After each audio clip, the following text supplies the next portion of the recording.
Salut à tous, c'est Janvier. Aujourd'hui, je vais t'expliquer comment tu peux apprendre sans forcément aller à l'école. Grâce au livre d'Idriss Aberkane, Libérez votre cerveau, je vais te montrer comment mieux utiliser ton cerveau pour apprendre. Tout le monde peut réussir à apprendre n'importe quel savoir. Il faut juste 3 ingrédients. Premier ingrédient, il te faut juste un peu de temps. Ensuite, il te faut de l'attention, que tu sois captif. Et enfin, le plus important, il faut que tu aies vraiment de l'amour, que ton cœur batte. Parce que finalement, ce qui va te pousser à te plonger dans l'apprentissage d'un savoir, c'est vraiment la passion, c'est le moteur principal. La connaissance a beaucoup plus de valeur que l'argent. Alors que l'argent divise, la connaissance multiplie. On va prendre un exemple concret. Tu vois ici, on va imaginer que j'ai 20 €. Si je te donne 10 €, je te les donne là. Et ce qui me reste, il me reste plus que 10 €. Je viens de perdre 10 €. Avec la connaissance, prenons un autre exemple. Si je t'apprends à faire des belles vidéos, si je t'apprends à les référencer sur YouTube, ces belles vidéos, si je partage ce savoir avec toi, le savoir, je le conserve tel quel. J'ai pas perdu mon savoir. Et en plus, l'effet bénéfique, c'est que vous allez être des milliers à partager, utiliser ce savoir et à faire des vidéos qui vont être vues sur YouTube. Donc on a multiplié le savoir ensemble. Grâce à la connaissance, tu peux devenir comme moi, auteur, youtubeur, entrepreneur et même salarié, responsable marketing d'une grosse boîte comme Orange. Il faut juste que tu n'enfermes pas ton cerveau dans des vieux savoirs, dans des vieux grimoires. L'intelligence, c'est la liberté. Il faut que tu explores souvent de nouveaux horizons, que tu acquiers de nouveaux savoirs et que tu les enrichisses, que tu les consolides. Comment ton cerveau fait-il pour apprendre? On va voir ensemble la théorie. Donc cette théorie, elle a été édictée par le psychologue et neuroscientifique Stanislas Dehaene. Il a déterminé qu'il y avait 4 piliers pour un bon apprentissage. Le premier pilier, c'est l'attention. Il ne suffit pas que tu lises un livre, que tu écoutes ton professeur, que tu regardes une vidéo. Si tu fais ça sans être attentif, l'information, elle ne va pas arriver à ton cerveau. Le cerveau, en fait, il peut accueillir qu'une seule information en même temps. S'il y a 2 informations, il y en a une qui va zapper. Si tu es à l'école, si tu écoutes le professeur et que tu es en train de penser ou écrire, que tu fais autre chose qui n'a rien à voir avec le cours, eh bien, le savoir qu'est en train de transmettre le professeur va pas arriver jusqu'à toi. Deuxième pilier de l'apprentissage, c'est l'engagement actif. Donc, il suffit pas d'avoir le savoir, il faut encore le tester. Et donc, Stanislas Dehaene nous a mis en avant une petite expérience qui a été faite. Si par exemple, tu apprends, tu testes ce savoir, tu apprends, tu testes ce savoir, imagine tu fais 1 heure à chaque fois. 1 heure j'apprends, 1 heure je teste, 1 heure j'apprends, 1 heure je teste. Et bien c'est beaucoup mieux que si tu passes 8 heures à apprendre ce savoir. Les tests sont avérés que les personnes qui apprenaient et testaient ensuite leur savoir étaient beaucoup plus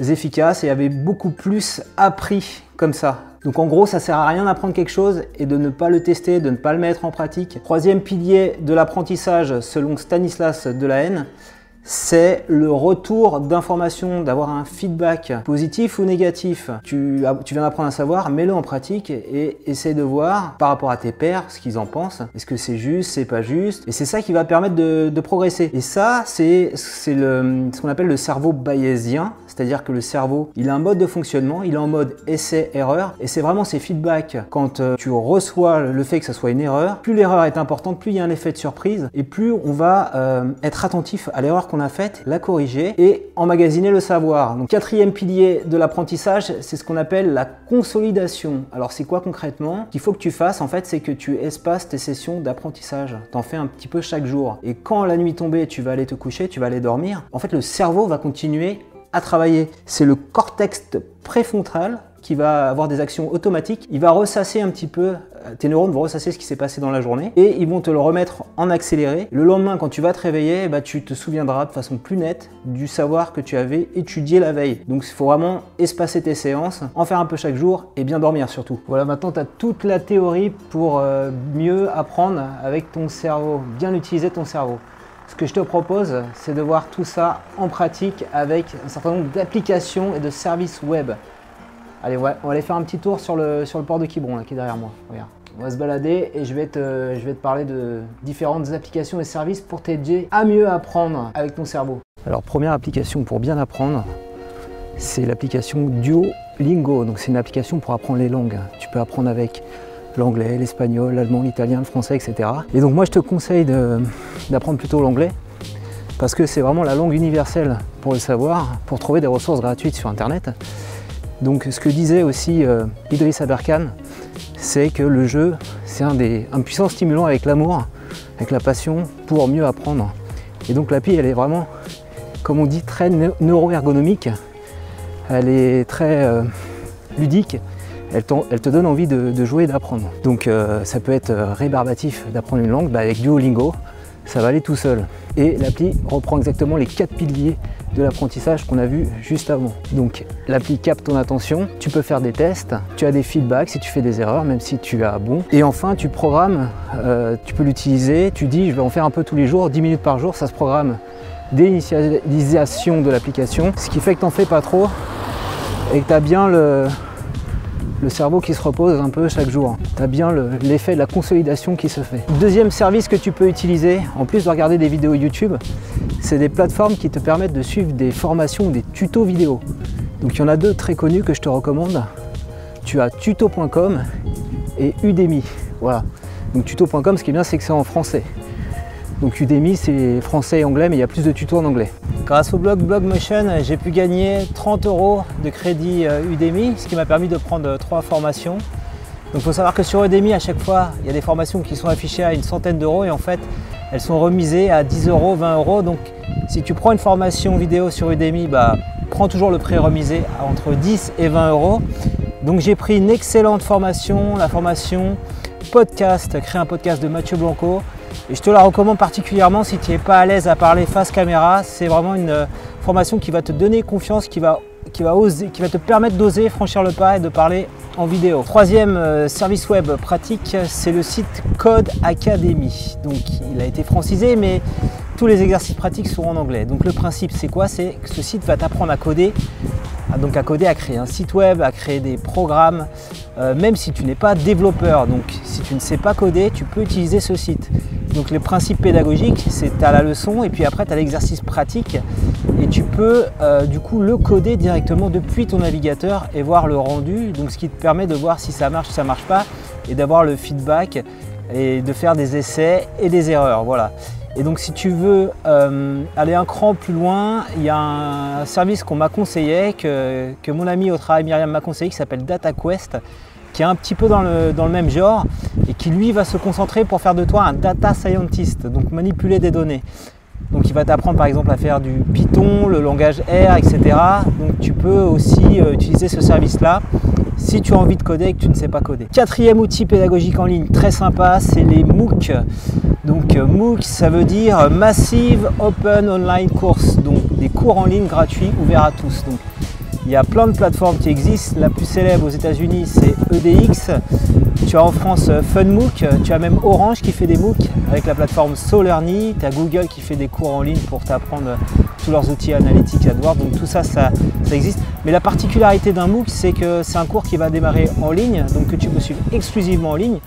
Tu as des professeurs qui vont pouvoir te suivre et tu as à chaque fois, chaque semaine, un programme à faire, un cours à suivre, un exercice à faire. Donc il faut pouvoir te mobiliser entre 2 heures et 10 heures par semaine, donc être très assidu comme tu le serais pour un cours. Et donc là tu vas avoir le tuteur qui va pouvoir te suivre en ligne. Voilà, et la seule petite contrepartie, il faut être là quand le MOOC démarre, donc il faut s'y préparer à l'avance. Donc moi je vais m'inscrire sur la plateforme FunMOOC, qui est un cours du langage R, donc le langage qui permet de manipuler des données, qui est un langage open source. J'ai vu aussi qu'il y avait un MOOC très sympa qui avait déjà été fait l'année dernière et que j'avais vu sur le blog Papa Blogueur, qui t'apprend, c'est l'école des Gobelins qui t'apprend à créer des vidéos avec ton smartphone. Donc ça je vais certainement m'inscrire, donc je crois que c'est vers octobre-novembre 2017. Et il y a aussi un MOOC que j'avais vu au Labo l'édition que je te recommande, que je vais très certainement suivre. Donc il a lieu tous les ans, donc ça sera en 2018, en début 2018. Ce MOOC s'appelle DraftQuest. Et DraftQuest en fait te permet d'écrire un roman, donc d'écrire un livre de fiction, voilà. Donc un nouveau genre pour moi en fait. Donc je te mets tous les liens bien sûr en description si tu veux t'inscrire à ces différents MOOC, tester ces différents logiciels, applications et les utiliser pour apprendre en ligne. Voilà, le tutoriel est maintenant terminé. Si tu l'as aimé, je compte sur toi pour mettre un petit pouce levé. Dis-moi dans les commentaires qu'est-ce que tu as envie d'apprendre en ce moment sur internet. Voilà, qu'est-ce qui te passionne, qu'est-ce que tu es vraiment prêt à passer du temps en ligne pour apprendre. Et ce que je te propose, c'est que j'ai la possibilité de t'offrir le livre Idriss Aberkan, Libérez votre cerveau. Le livre d'Idriss Aberkan, je peux te l'offrir en version audiobook. En fait, moi, je l'ai lu en audiobook au départ et puis après, je suis revenu dessus sur la version e-book Kindle. Avec mon abonnement Audible, j'ai possibilité de partager un livre à 10 personnes. Voilà, on est en train de multiplier le savoir, on ne le divise pas. Donc, je peux multiplier le savoir. Ce que je te propose, c'est les 10 premiers qui commentent et qui me disent qu'est-ce qu'ils vont faire de leur passion, comment ils vont apprendre en ligne, voilà, qu'est-ce qu'ils ont envie d'apprendre, sur quelle passion. Eh bien, les 10 premiers, je leur enverrai par SMS ou par mail l'accès à cet audiobook, le livre Libérez votre cerveau d'Idriss Aberkan, vraiment qui est un excellent livre et qui m'a permis de faire cette vidéo. Toutes les idées, vraiment, je les ai puisées dans cet excellent livre. Donc, si tu veux approfondir tout ce qu'on vient de te dire, je te recommande de lire les vidéos d'Idriss Aberkan. Il y en a vraiment d'excellentes sur YouTube. Je te mets les liens en descriptif. Et puis aussi de lire son excellent livre Libérez votre cerveau, donc aux éditions Robert Laffont. Et n'oublie pas bien sûr de t'abonner à ma chaîne YouTube si tu veux progresser chaque semaine avec moi en informatique.